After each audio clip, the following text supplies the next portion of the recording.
Awan nagbalbalinan ti maysa nga motorsiklo nga nakatayan iti nagmaneho amanagan iti James Bahit 23 tawen na nga agnay iti barangay Manueva Santa Ilocosur. Adi tamit ka nakabettakan iti windshield iti nakidinong par na a close ban nga nakadundunuran met iti driver ken pahinantena. Iti investigasyon nga imparwar iti kaming iti kapulisan iti PNP Santa iti biktima ket aggapo dagiti babarkada na nga mapapati nga nagiinom da ket itan dinagawid ni Bahit iti pagtaingan dan ket maipagarup nga imagaw ti linya iti nasao nga truck. Iti close ban met ket tortorongin na iti dalan nga agpabagatan amapanda iti probinsya iti Pangasinan. Idi agarop alas 9:20 idi rabii di na minsan.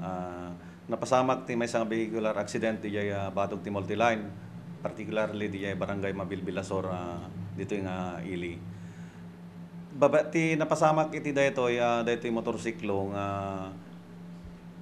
color blue Reigns nga motor agawi din naggaputi ti barkada na dito labot. Medyo adda inom na kanubasit. Babaen ti istorya dito driver ti van nga nakadinnong parna. Idi agsabit adayo pa nga makita na tana ranyag ti silaw agi kis kano ti taraynan. Kunana dito driver nga linisyan na panggap na nga linisyan nga moray no kasta naabutan naginabot dalata nga nagdinnong par. Adda na aramid nga umuna ang nagpapatangan dagiti agsinumbangan ka partido iti karit iti natayan ket dumawdawat da iti katad a 150,000 yam itimet panik iti banger ket 100,000 laeng iti kayda nga ited saan damit nga nagkinawatan so dita nga addan to manen ti maikadua nga pinagpapatangdan. Dati close ban ket kukati ragudo tracking dati agidel deliver ti frozen foods iti Chowking naggapu isuna di Ilocos Norte agawi din di Pangasinan ta di ti ayan ti kasla pan naka garahe da kuma di Villasis Pangasinan.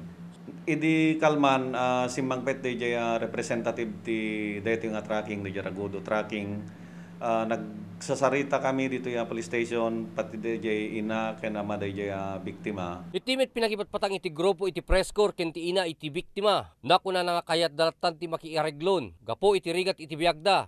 Nasakit lang una itinakem na, tamay sa iti anak na, ang makatulong kadigiti kakabsatnan, gapuan ang takaserserek na iti trabaho. Para iti press corps, Ryan Pardo.